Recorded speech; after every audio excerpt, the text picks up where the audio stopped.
Hey guys, Desolate Magic here, and I'm not going to go way into depth on this topic because it's really simple at the end of the day. I know I'm basically talking about how any new card game is going to do their entire business model and rarity distribution and all that. It seems big, but it's not. So I hate to say it, but Magic has been moving in the right direction with this, multiple rarity thing. There's a reason that, between Pokemon and Yu-Gi-Oh! And a couple other, anime-style games have been doing, hyper rares and ghost rares and rainbows and alternate art and full art. I mean, Magic for, almost 20 years was just foil or not. You could get a couple, Judge promos, those go back away. And they did do alternate arts on and off, but now they're going full alternate art. That was just a little, reward thing and a hyper rare and a whatever. They weren't really making money off that. I mean, even San Diego Comic-Con, how much do you really think they made on those? It was more of a prestige, oh, look, this exists, and then look at the secondary market price, 3 years later. Wow, prestige, look at us, we're so great, reputation thing. Now with the collector's boosters, no, they're trying to sell the ultra rares to everybody. Unfortunately, while I don't agree with collector's boosters existing at all at the pricing or half the stuff they've done lately, that is how you need to structure your game, and I'm going to say why. So there's really three major business models if you were to create a brand new TCG or CCG. There really is no difference between them, and they're both inaccurate, because as I said, they're just business models. So first you could do, we'll say, Kittens in a Blender and what Keyforge tried to do, where it's just you buy it, you play at the end. You can spend this much and you now own it. Okay, Keyforge was you could still buy multiple decks, so it was the best of both worlds until, the anti-net decking perfect game turned out to just be mega net decking. You would buy a deck for 15, 20 bucks or whatever, and you don't know what deck you're opening, and then it had an enforcement card that said, this deck contains these cards, you cannot change it. Well, there were more powerful decks than others, and people just post them online, and you would just buy the whole deck. So like I said, it's super net decking with zero variance. Zero creativity, zero adaptation. It was net decking at its finest, so oops. Now, they did have the chain system, but that didn't fix it. It was kind of like a handicap or penalty to OP decks, so that no matter what you were playing, it would only ever cost you, one deck worth of money, and they just hoped people would buy more for variety. Until about 2 years ago, that was pretty much the best attempt at a TCG, other than Magic and Pokemon and Yu-Gi-Oh's current model, which is, eternal format plus rotating format. You really kind of got to do that. And then the tiered rarities with alternate editions. But let me just explain what I mean by boxed. I believe I said, Kittens in a Blender, you just buy the game, you get 4 decks, it's $20 at the end. You have now bought the game. There might be an expansion in the future or something, but really you're just buying 4 colors, 4 decks, and then you play the game. So there's 2 problems with that. One, let's say it's an explosive game. You make $8 profit at the end of the day through all the distribution channels and whatever your margin is, $8, and you sell 1 million copies, which would be amazing. Well, now you made $8 million and the end. Everybody who designed it, you got to fire them. You could make a new version every year, I guess. But you made a box solution. You said it's going to cost this much to play it. So unless you make a 2.0 version, you made your money and there's nowhere to go from it. It's kind of like channels that have 300 subs but suddenly get 1 million views on their cat video, and then that's it. They're like, well, where do I go from here? And then they try to make another viral video and it doesn't happen. It's like, well, you're a one and done, one hit wonder. The only difference is Kittens in a Blender and a bunch of other games like that did it by design. So to me, that's not a CCG or a TCG. It's just a CG. In fact, it's just a board game that happens to be played with cards. There's no expansion pack for Candyland or, Monopoly. But WoW did Monopoly make a couple different versions, and they've been going strong for a while. I mean, checkers and chess, just make the pieces out of mahogany and charge more. Make a Star Wars themed one, tie-ins, all this other stuff. You can make money on a boxed thing where you just buy the game once and it never changes, never rotates. And in fact, making the pieces out of different materials or a limited edition or a signed special one, or they're hand carved by one artist, or 100 Star Wars chess sets and that's all there is, and then people buy that. That's kind of what Magic is doing right now. You got the regular card, then you got the foil, then you got the etched foil, then you got the borderless, the showcase frame, the alternate showcase frame, the alternate language Phyrexian version, the Mystical Archives Japanese edition. Wait, I think those are 2 different things. Even I'm confused, but if you look at Pokemon, they got the rainbow rares, and then you got ghost rares, and I don't remember, probably Yu-Gi-Oh! And full art, and alternate art, and slightly cooler art, or limited edition artist art. I mean, even sports cards, baseball cards, they've got well, there's only 100 of these, they're serialized, and it's got a piece of the jersey in it. You do the artificial rarity, artificial scarcity, and people might say, oh, but that's a dick move. Okay, do you need this, that, and the other thing in Magic to play the game? You don't need it. You probably want it, and it's shiny, and it looks cool, and you like the art, and you like the artist, and you want to foil out your deck, but that's all want. You don't need that. It's just like you don't need a $100,000 car to drive to work. You just need a car that runs. Would I love a $100,000 car? Probably not. I'd probably buy a $40,000 car. So here's the thing. Okay, you're a pharmaceutical company. You put $500,000 worth of R&D into something, you think you can make 10 mil off it, but it's going to be $1,000 a pill, and you can only sell it to like rich people or people with really good insurance. Single payer state-run socialist crap like in England, they're not going to touch it for $1,000. Are you kidding me? Now, it's not quite this direct because there's actually like patent law reasons for this, but there are medications where you've got the name brand one that's, $50 a pill, and then you got the generic that's 10, and they're both made by the same company. And they're identical. That's kind of a messy industry. I should probably just say cereal. Or really any food in the grocery store. You can buy like the real cereal or the like, instead of Reese's Puffs, it's peanut butter puff ball cereal. Some of the time you flip over the box, it's made by the same dang company. They just sell it to a different place, a different line of grocery stores that has different margins and different ways of operating, different square footage, different staff style, different everything. And it's in a different neighborhood with less money. So you're selling the same product to poor people for less money, and you're selling the same product to rich people at high-end grocery stores for a different amount of money for the same product. So back in the TCG world, it's almost like more direct. You want to distract the whales, the investors, and the rich people, or at least the people who want to show off. They might not have a lot of money, but they like prioritize it highly in the budget and throw a lot of money at it. You want to distract them with shiny object whatever to get as much money as they are willing to throw in your face. They're like, shut up and take my money. I got $1,000. I want to spend it on the game. You want them to be able to do that while still selling the exact same product at the end of the day, just with a different coat of paint on it, to the lowest possible demographic. So, 13-year-olds who don't have jobs and just have allowances. Families with 8 kids that can't afford to have them all play Magic. Just plain old middle class or poor people. If you could sell to all of them and it's the same card and you could play the same game, the same format, and the card does the same thing. I mean, it's not like the old joke that everybody said, which is, haha, foil cards are all hexproof. Didn't you know that? If you haven't pulled that on your friend that you just taught to play Magic, then you're missing out. I think I've gotten 20 people with that one. Yeah, the alternate art borderless etched foil does not have one higher attack power, okay? They're the same card. Now, if you're just a collector, you like the look of it, you've got more money to get rid of than you could spend on anything else, and you make this a priority in your budget, I'm not going to judge. It makes sense. There could be a product for you, but at the end of the day, it's the same card. So let's rewind the clock 15 years. Even before Mythic Rarity, which was a huge step in the wrong direction. Foil, non-foil. Simple. The rich people, the show-offs, the look how much I spent people, the whatever, they would buy the foils. I mean, they curled, so it's like, yeah, they kind of even screwed that up. But that was about it. And everybody, the investors, the whales, the rich people were all competing with the lowest possible income people with the lowest, expendable money willing to throw out the game for the same card. And everybody needed the same, 2 versions of the card, basically, to play the game, and that wasn't good enough because even like in the early 90s you had cards that were like $50 on up.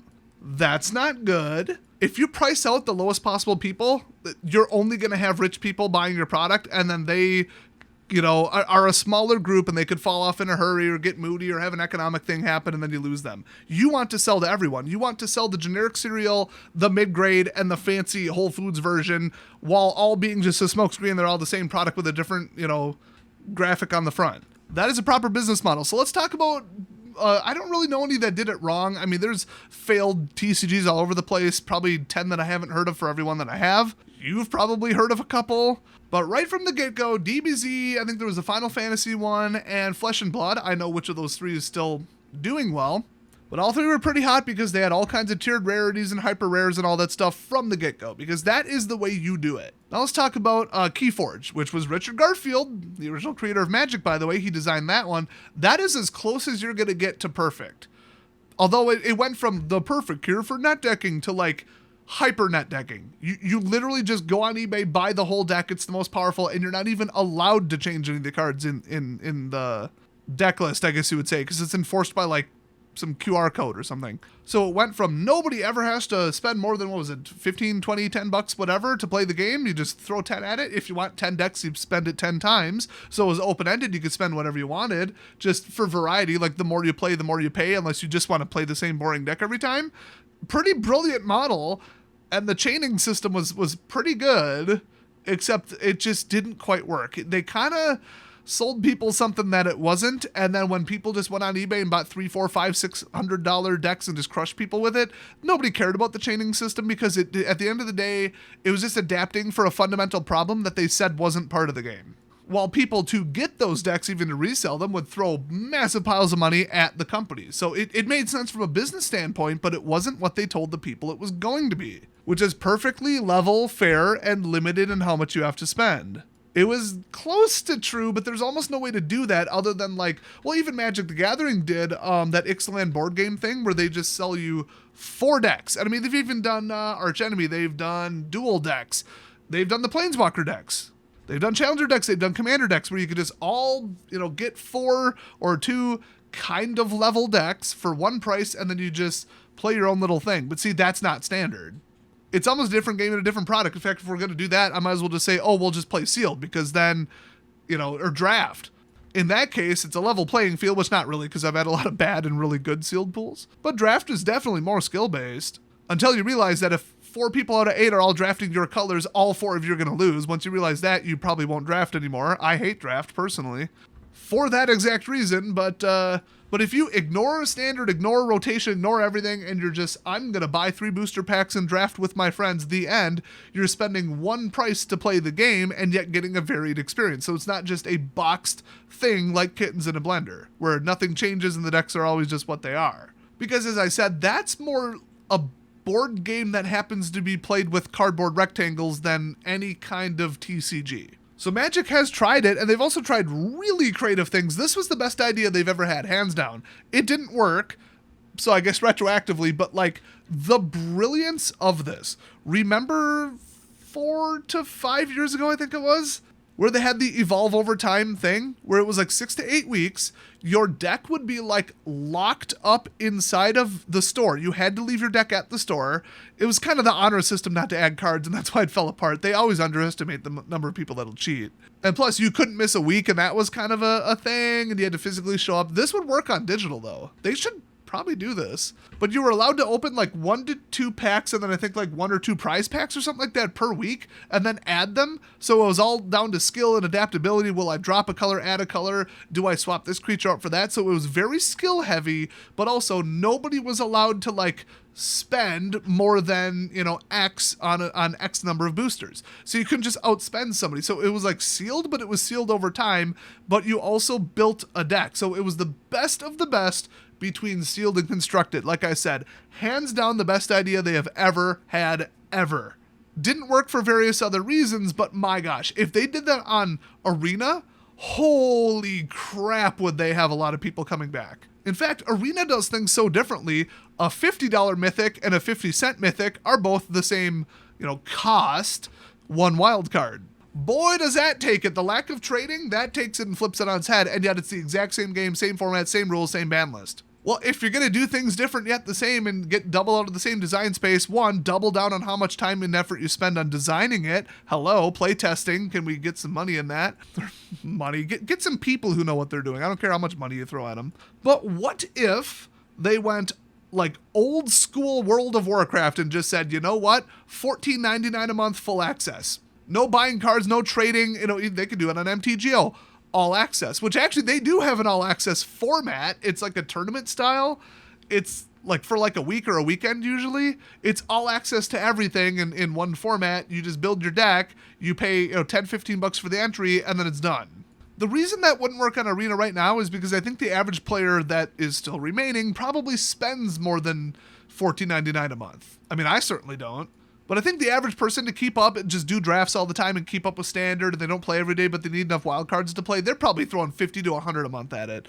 I've heard that's kind of more the norm for very serious players, but that have very serious families and jobs and can't, play 15 matches a day to keep up. And even that, and then throw the battle pass on top of it, where it's mostly cosmetics and bonus stuff and just the best spending, where you just kind of get in your head, I'm not going to buy anything, but I'm going to buy the battle pass every time because it's such a good value. That's Fortnite. I mean, Fortnite's making tons of money. So you can do all these crazy things on digital, but I think a full access subscription model would be cool, except that right now it is a terrible business model to have a subscription to anything. You can thank HBO Max, Disney Plus, and Netflix for that. And Spotify, and people are so done, Amazon Prime, all that. They're so done with like, where is my $200 a month going? Oh, these 8 things I signed up for that all look cheap. And then they're just done with all of it. It worked for a little bit when people dropped cable, but then they got fragmented and now they all started battling each other and now nobody can afford any of them. And everybody just pays $3 a month for a VPN and then pirates everything. Not that I do that. So while I don't think they should actually go to an all-access subscription model, it would definitely be interesting. So now let's talk about chess. It shifted the entire game to player skill. It is 99% player skill. 1% is like coin flip to see who goes first. Well, also, you're both like playing with the same deck if I were to make a comparison. But, I feel like there are 2 TCGs that just came out or are about to come out that skill shifted their game, where they've kind of undercut and devalued the cards, but they're still trading and they're still booster packs. But it's what Magic used to be, where as long as you build something halfway competent, it doesn't matter if it's $500 or $18, you can win with it by outplaying your opponent. Not draw luck, not random chance, not just overpowered crap, not the deck won for me, not the deck auto plays itself and the decisions are not decisions and whoever goes first wins, aka Legacy and Vintage, mostly Vintage. No, it's Magic the Gathering played on a grid, okay? We're talking about Domain TCG. Obviously, I got to disclose them and Legacy's Allure, the one I'm about to talk to, both former channel sponsors, but I still play them. I still talk with the owner, and, that sponsorship ended years ago. Although Domain's coming out with a new set, oh my gosh, I've seen some of the cards and the art. You're going to want to play this. It's getting wild, new terrain type. Oh, that's about all I can say for now, but my gosh. Very cheap to play. I think he removed trading because people were abusing it, so that's a shame. But yeah, you could free play that all day. You get free play for a couple hours and open like 15 boosters a day, no max. But it's the type of thing where you want to throw $10 a month at it just to support the game. Or if you really just don't have the funds, you play for free. It's kind of like Fortnite. That's why a lot of kids play it, because it's free and they don't have credit cards. So it's played on a grid. You move your units around and you blast stuff with spells, move around, put them in opportune locations. But I guarantee you, unless you built a deck that is just defective and does not work, the best player making the best moves is going to win. So enter thedomains.com if you want to check it out, which you should, or just type domain into the search in my channel. I have a couple cool overviews. But then more recently, and I think the products are actually shipping from their like 220% Kickstarter or whatever it was, funded to the moon and back. That's shipping out in July. And it is July. So that's just, it's played on a grid. You start with your entire deck face up, basically, but you built the deck. Otherwise, you can kind of draft by dropping in 1, 2, or 3, or however many you agree on or decide on units, and then your opponent drops some units, and then you go full, like, RTS, kind of. But there are, like, mana abilities and stuff, so it's kind of like, I want to say Stratego. I think that's pretty close. Or like a super, super old school, like to Age of Empires, But with cards, and it's still deck building. But that's also like a full access game. I mean, they're going to have like, not really boosters. You really just buy the whole faction and then build your deck however you want. So it's the best of all worlds. I mean, I can't even think of a better game. So Magic better get their crap together and start like banning stuff, fixing stuff, stop power creeping. Because here's the business model at the end of the day that doesn't work. Power creep it to oblivion, hit a brick wall. Yes, I'm talking about Yu-Gi-Oh! Where people just win on turn 1 or 2 with some absurd combo and you're like, well, where do we go from here? We can't power creep it any further. We kept moving the goalpost and now there's nowhere to go. Well, now you can't sell anything else because you hit the maximum. So what they did is they changed how the rules work and how the zones work and how summoning works. Reset it.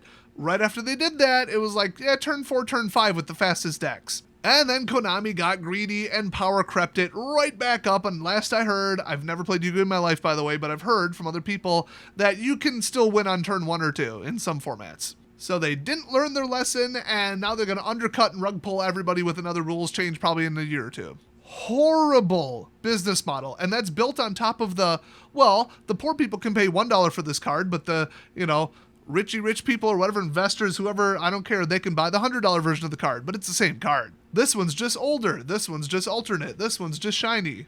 Same with Pokemon. That thing is dirt cheap to play, but boy, you get like a alternate or rainbow or whatever the crap they got. Ooh, that's some spicy money.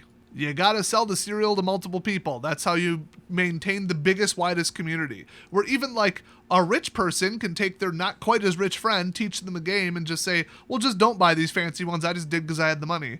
I got a tax return and I foiled up my favorite deck because I like foil. Like, you could just not do that. You could probably play the game for $15. You need that. And you need the investors and the whales not to compete for the same cards. And that's why mythic rarity was the biggest mistake in Magic history. Oh, now it's even rarer, but some people need 4 of this card to play the game. Oops. Now they're more expensive, so whales and rich people and investors and all them, they're buying them up. But then, the lowest level people need those cards to play the game too. So you're all fighting over the same cards and there's no alternate versions other than foils.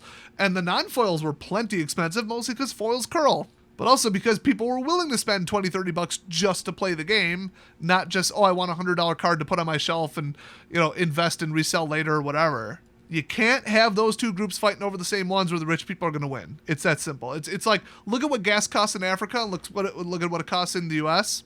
We outbid them. It's that simple. We have a bigger economy. We can pay more. Our dollars are worth more. We outbid them and they get what's left over. It just is what it is. So if there's only so much to go around, it's a finite supply of a card. The rich people are going to end up with it. And for every rich person spending a ton, you're going to take 5 average people and kick them out of the game. That's not a good way to do a business model.